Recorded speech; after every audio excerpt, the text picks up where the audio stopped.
Hello everyone, welcome po sa ating second day sa daily devotions natin this week.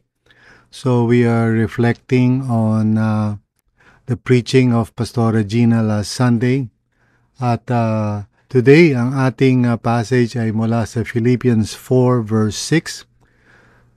Do not be anxious about anything, but in every situation, by prayer and petition, with thanksgiving, present your requests to God. Ang title po ng ating devotions ay Don't Carry It Alone. So tayo po ay manalangin. Lord, maraming salamat Panginoon na hindi mo kami pinababayaan, hindi mo kami iniiwan. You are always near us, and so therefore we can rejoice and we can also respond, Lord God, with gentleness sa gitna ng mga iba't ibang mga pagsubok. Today, once again, Panginoon, nananalangin po kami ng tulong ninyo upang maunawaan ang sinasabi ninyo sa amin through your word. Holy Spirit, guide us and help us at buksan niyo po ang aming puso at isipan that we may understand your word. This is our prayer in Jesus' name. Amen and amen. So once again, patuloy tayo sa ating pinagninilay-nilayan, no? Patungkol sa God in the chaos or how to experience the presence of God na tinuro ni Pastor Regina sa atin last Sunday. Basahin po natin ang explanation sa ating devotional. Paul does not deny that anxiety exists. He acknowledges that life brings countless reasons to worry, pressures, conflicts, and uncertainties. The Philippians were no different. But instead of letting anxiety dominate their minds, Paul redirects them toward a spiritual habit, bringing every concern to God. So totoo po na hindi naman dinideny ni Apostle Paul or anyone sa Scripture ang tungkol sa anxiety o yung pagkakaroon ng worry o fear o anumang pagkabalisa, bunga ng sari-saring mga dahilan, mga pressures, conflicts, trials, testings in life. Normal po sa buhay natin ang mga bagay na ganyan. Pero how we respond, is what makes all the difference.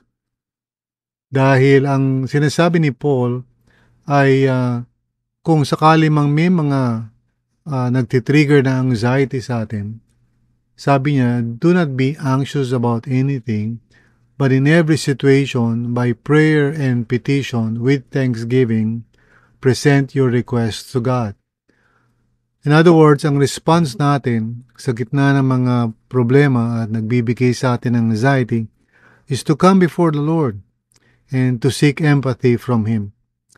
Si Lord talaga ang nagbibigay sa atin ng pagkalinga, ng comfort, ng compassion, dahil higit sa lahat, our Lord Jesus Christ has empathized and continues to empathize with us.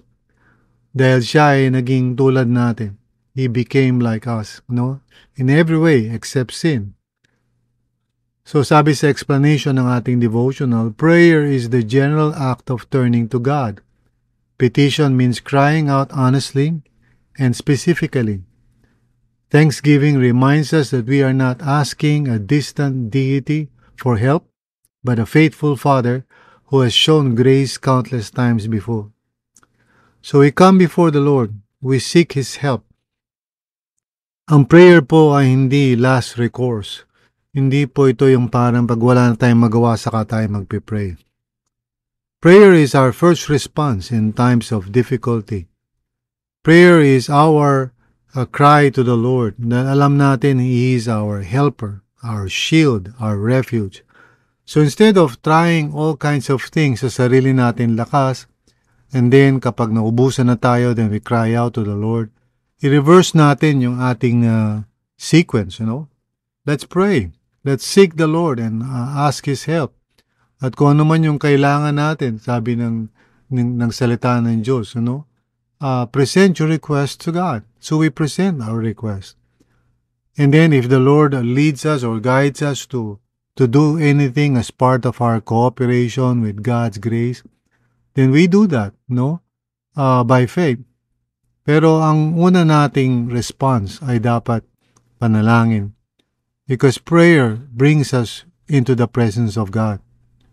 So ito yung tinuro sa atin ni Pastor Regina, that we are to come before the Lord, no? This verse teaches that anxiety thrives in silence and self-reliance. Usually, mga thoughts natin, which is normally based on assumptions and lies, yun ang nagdudulot ng anxiety sa atin. We start thinking about things na hindi naman talaga totoo, and we make sense or make meaning about things based sa mga iniisip natin o akala natin. And this creates anxiety, worry, and sometimes, or most of the time rather, anger and being upset, blaming God and so forth, projecting our anxiety sa ibang tao. At ito, nakakatulong ito sa atin. But it loses power, when brought into God's presence. Ang anxiety, when we lay it before the Lord at His feet, by faith, nawawala ng kapangyarihan ito ng na siyang nagdudulot sa atin ng mga sari-saring kaisipan. Through the presence of the Lord, we find the truth. We find His promises. Yun ang nagbibigay sa atin ng peace. Prayer, once again, is not a last resort. It is a way of releasing the weight we were not designed to carry. Alam niyo yung mga iniisip natin, yung mga worries natin, mga overthinking natin, ito'y may kinalaman sa mga bagay na wala naman talaga tayong control. And it's often based on thoughts na hindi naman talaga totoo. We only assume them to be true. So, the combination of honest prayer and grateful remembrance forms a spiritual posture of trust that opens our hearts to God's peace. No? See, the Lord gives perfect peace to those whose minds are steadfast because they trust in the Lord. Yun ang sinasabi sa Isaiah 26 verse 3. So, patuloy tayo magtiwala sa Panginoon. At lumapit tayo sa Kanya in times of need. Imbis na naghahanap tayo ng mga ibang paraan para maibsan yung ating mga nararamdaman, instead of, trying to get ourselves busy or distracting ourselves para makalimutan natin yung problema natin. Let's come to the Lord. In His presence, there is joy and peace and comfort. So lumapit tayo sa Kanya.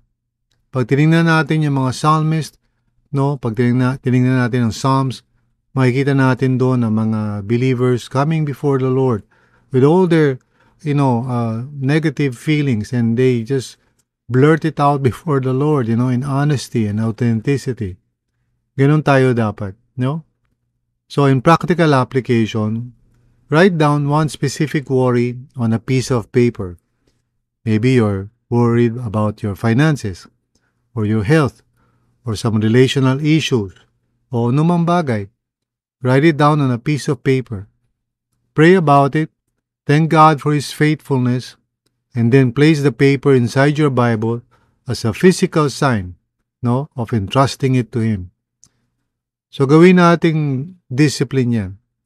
Instead of worrying and holding in our hearts yung mga overthinking natin, let's come before the Lord and ask Him kung anong kailangan. Ask Him by faith. Ask Him trusting that He would indeed hear your prayers. So, as a reflection question, what is one worry you need to surrender to God today? Maybe you're worried about something. Maybe mga naiisip ka at alam mo na anxiety yung kasi it affects your body, it affects your heartbeat, it affects your thoughts. So, alam mo na you're going through an anxious episode. Pag hindi ka makafocus o kaya na feeling mo na lumalayo ka sa mga tao, kina-cut off mo yung sarili mo, you know that you are going through something in your mind and in your being that is not of God's will. Kasi the kingdom of God is really all about peace and joy in the Holy Spirit. No, the Spirit of God gives us power. No, and love and sound mind. Hindi ito nagdudulot sa atin ng mga kaguluhan ng isipan. Alam mo na wala ka sa tamang pag-iisip kapag magulo ang iyong pag-iisip. Because in the Lord, in His presence, you will find peace. So tayo po yung manalangin. Lord, tulungan niyo po ang bawat isa, lalo na yung mga nakikinig sa podcast na to, and especially if they're going through some kind of trial or difficulty in life. Lord, teach us, Lord, to trust in you, to come before you and find empathy in your presence. Dahil, Lord, alam namin maunawaan mo ang pinagdaraanan namin. Tulungan niyo kami, Lord, na magkaroon ng courage to just ask you with thanksgiving kung ano man yung kakailanganin namin, Panginoon. And Lord, sabi mo nga sa iyong salita, you will give us your peace, your perfect peace, Panginoon. Your shalom peace. So nawa, tulungan niyo kami, Panginoon, na huwag kaming magpadala sa mga damdamin namin at huwag kaming lumayo sa presensya mo. Because nandun lang sa presensya mo, Lord, ang tunay na kapayapaan. Salamat, Panginoon. In Jesus' name, Amen. So, purihin ang ating Panginoon. I hope and pray na itong ating devotions for today would encourage you. Pag nilay-nilayan natin ito, pag-isipan, at of course, always share it with others. No? Pag-usapan ninyo sa inyong mga live groups, pag-usapan nyo sa mga share groups, and let's all grow together in trusting the Lord each and every day. God bless.